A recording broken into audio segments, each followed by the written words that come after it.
Oni nonse takulandirani pano pa zokamba Malawi pangodusatu mphindi zochepa chabe pamene akuluakulu a Eskom anabwera kudzaperekatu ndondomeko ndi dongosolo la mmene achitire zinthu zawo makamaka pa kuzimisa kwa magesi padera ena pofuna kuti ntchito yowerengera zisankho iyende bwino. Amalawitu ochuluka ayikapo maganizo pa tsamba la Times 360 pamenetu anapanga stream live press briefing ya Eskom. Tatiyeni tione, komanso musayiwale kupereka ndemanga zanu, maganizo amene inuyo muli nawo okhudzana ndi nkhani imeneyi. Musayero panga like, comment komanso subscribe. Kwa mtundu wa Malawi pa nthawi inofunikira kwambiri. Koma choyambirira ndikulandireni nonse atola nkhani tipepese kuti takuitanitsa mozizizi koma ndinayi zofunika kutero chifukwa cha nthawi imene tili moyo. Kwambira ndinene kuti wiki ino imene tayamba ino ndi wiki yofunika kwambiri ku dziko la Malawi. Kuziwa kuti zisankho zapatatu voti ipoyendwa mawa wiki onseyi kukhala kuwerengera mavoti.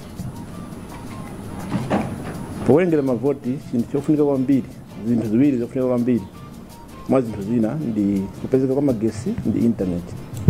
Zona zake zimenezo kwambiri kwambiri nkhani ya magesi imene ili kama. Yes.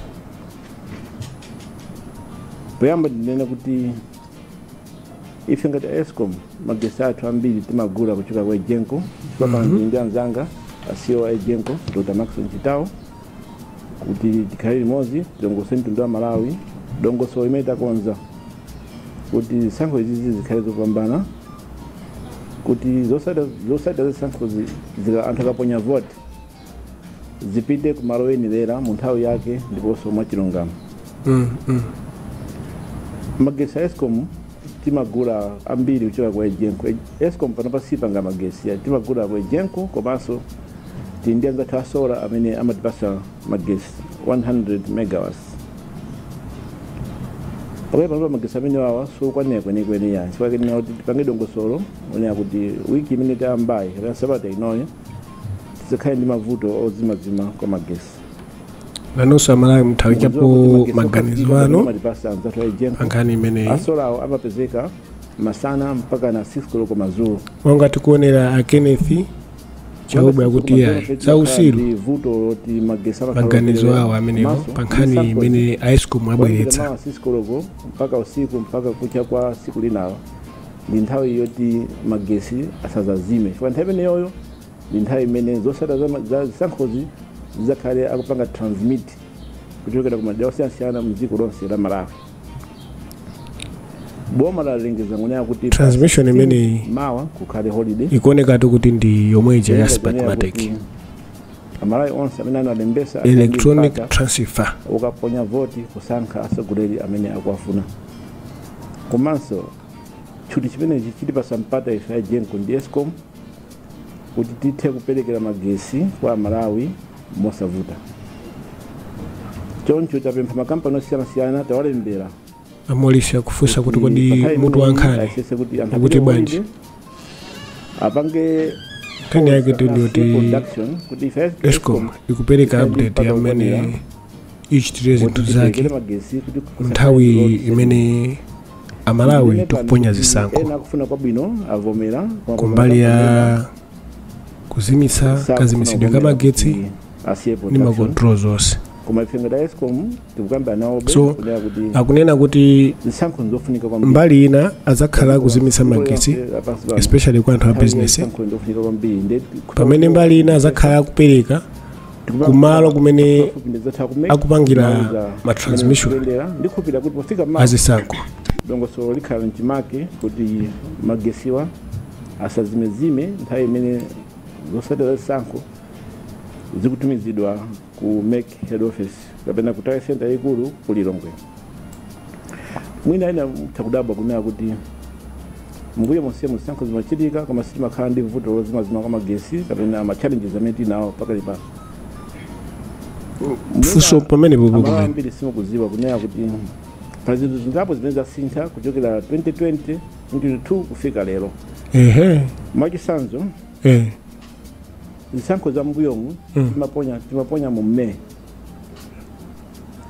zaka 5 timaponya mu May, koma chaka chino ndi 2020 ngati mukumbukira naponya mu September. Ku Malawi kuno May ndi nthawi imene anthu ambiri sagwiritsa magesi, makampani ambiri makamaka mati agribusiness amakhala kuti sanambogwira ntchito.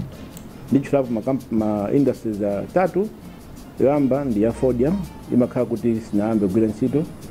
Yachiwiri ya sugar, makampani onse atatu, pali Ilova ndi makampani awiri kudwango ndi kunchalo, komanso kuti ndisalima sugar, komanso makampani onsewa amapanga ulimi wanthirira. Onse uja umagwiritsa ntchito magesi a Eskom. Okay.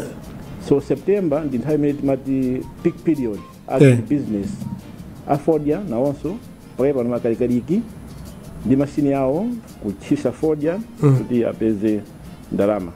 Komanso ati pakaipa nawonso ali m'minda mwawo mafakta yawo akuyenda. So September ndi mwezi wovuta kwambiri ngati peak period ya Eskom. Komanso ndanena kuti kuchoka 2022 kufika lero 2022 Eskom ine ndi makastoma okwana 549,000. Pamene tunena pano kuchoka 2022 kufika lero Eskom ndi makastoma 710,000. Maene ali mpanga upgrade zinthu zanu ka. Tabanga bwino kwambiri. Koma kupanga bwino konso kumabwera mavuto akeso. Makastoma athu aonjezeka kwambiri. Koma mphamvu ya magesi sindakwanisa kuti tionjezere malinga ndi mmene chifukwa tikuonjezera makastoma. Mwinanso ina simukuziwa nayo kuti chifukwa dziko la Malawi mozera mu Eskom tabanga bwino kwambiri. Kuonjezera kwa anthu makastoma amene kulechitira foti tinatenga ngongole ku World Bank.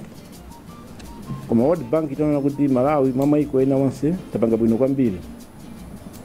Adipasa usati ngongole koma adipasa ndalama zokwana $250 million kuti tionjezereso makastoma kuyambira January chaka chamawa okwana 250,000 mu zaka 5 zikubwerazo. Mutaona kuti pressure imene ilipo ya magesi ikhale kupitirabe, koma ndilongosola kuti kodi supply so mumoti ndalama zipite ku Ejenko huko osakhala kwa inu ya Eskom muzilitenga inu ya Eskom mafanya 20 September 2020 kunebe mavuto ndanakayo na kuti nthawi yoyo makastoma athu anachepa kwambiri, pano makastoma achuluka ndi pressure ikumachuluka kwambiri.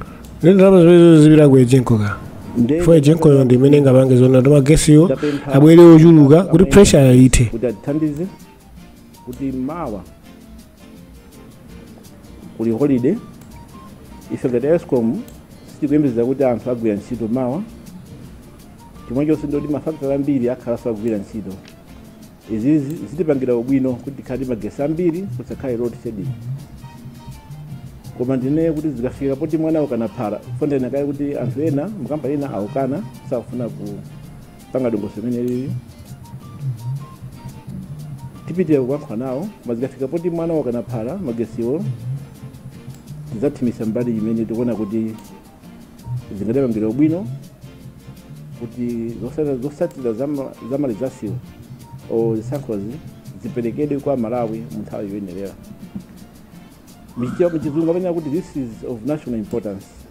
Inde pakhala zowawa zambiri ku makampani amenewo kuti masiku 4 or 5 amene wawa mwina satha kupanga phindu lokwanira, koma zisankhozi izi ndi zofunika kwambiri kunena kuti ife ngati Eskom sitingalolera kuti zisankhozi zikhale kuti compromise kwa kuti Eskom inakanika kupereka magesi kwa Malawi kuti anzathu ameki atagwira ntchito bwino. Sono anzathu amakampani wati investese kunena kuti nthawi ngati ali a Malawi ofuna kwa bwino, nthawi ina also apange contribute to the fairness and credibility ya zisankhozi izi, zisankhozi zofunika kwambiri. Mwachidweni kana choncho kupita kisogolo fika muna pakhala mfusuna kusana vuto imene litha bwanji kumene vuto lili litha fika mukuziwa kuti ndi Malawi Mozambique interconnector munambatukika mbatuka lekale mene ngati imathekaso sinavekonso kuti achitika October, koma ndiye kuti magesi Malawi kuno titha kumazagula kuyambira December January chaka chamawa tegula magesi amenewo ndikuthekera kunena kuti mavuto amagesi ozimazimawo akhala kuti ati kwamesa poyamba paja mana kuti pressure ikhala kupitirirabe mana kuti mufuna muonjezere anthu storage 20 megawatts kukanengo cholinga china kuti nthawi imene mamaka masana tindi spare capacity nthawi imeneyo tizita kuyisunga ndikuyigulisa madzulo samene ndikuyifuna kwambiri ili ngati imene imagwira ntchito power bank masunga mphamvu ya magesi power bank ukayifuna kakuyenda utagwirisa ntchito chimodzimodzi koma iyi imakhala at much larger scale ndi ndikufera kuti amalawi anzanga mwandimva bwinobwino makampaniso mwatimbesa bwinobwino kunena kuti munyengo iyi tizichepese ike interest ya ziko pasogolo komanso ndipemphe amalawi onse othekera amene ali ndi mabizinesi ang'onoang'ono kana ndi zigayo kana ndi mafactory pa nthawi iyi atipase mpata akhale pa holiday mpaka na chigayo chikakhale pa holiday yokwanira kuti tisapange road shed. Ndinenso kuti challenge ina ndionera kuti pali mafactory ena amene ali ku mafeeders amene singathe kupanga road shed chifukwa choti mafeeder omwewo ndi amene akuperekera mphamvu ku matare center o ma polling center ena ndi ena chifukwa chake tikumema a business afuna kwabwino kunena kuti paokha nthawi imeneyi atilole kunena kuti asagwire ntchito mphamvu imene tisipene tingayiseve kumenekoko tichepese kapena nya kuti tithe kuperekera magesi kwa Malawi masiku atatu 4 kubwerawa mosazimazima kunena kuti zosotea za magesi zosotea za sankhozi zikhale zomemezeka komanso zipite kuyenera mu nthawi yake chifukwa nthawi zina zosotea za machedwaso zimakhala kukayikirana nanga ino mumazidziwa bwanji zimenezo zokhudzananso ndi Eskom ngati okwanira lezo zamekika zosoteazi zizipita mofulumira mu nthawi yake ndipo aliyense adzavomereza sankhozi imene zizayendera.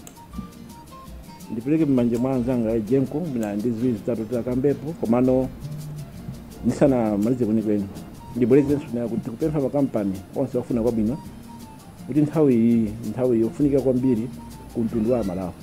Ndikudziwa kuti mina ine makampani ambiri ndi obwera samakhala Malawi kuno koma tipase ulemu ngati nzika za dziko la Malawi kuti kuti nthawi kwa ifeyo ndi yofunika kwambiri iwonso kwawo kamapanga zisankho koma panopa ndi nthawi yatha Malawi atilole tiponye zisankho atilole anthu akhale pa holiday atilole atipase magesiyo kuti ife Malawi tiponye chisankhochi mwaufulu ndi mwamtendere ziko mwambiri.